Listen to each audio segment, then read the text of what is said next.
নমস্কার, আমরা নিয়ে এসেছি মাছের গল্পের তৃতীয় এপিসোড। আজকে আমরা এমন একটা বিষয় নিয়ে কথা বলবো যেটা আমাদের মাছ চাষের সঙ্গে খুব ওতপ্রোতভাবে জড়িত। সেটা হচ্ছে পুকুরে আগাছা মাছের বংশ বিস্তার যাতে না করতে পারে বা আগাছা মাছকে আমরা কিভাবে নির্মূল করতে পারি।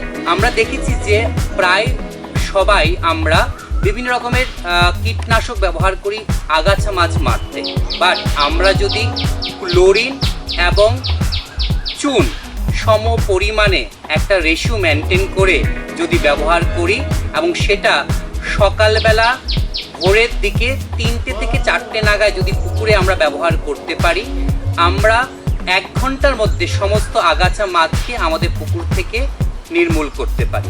আশা করি আগামী দিনে আপনারা মাছের গল্পের বিভিন্ন এপিসোডের সঙ্গে আমাদের সঙ্গে যুক্ত থাকবেন আর আমাদেরকে এইভাবেই সাহায্য করবেন এই মাছের গল্প, যেটা আপনাদের গল্প, সেটাকে এগিয়ে নিয়ে যেতে।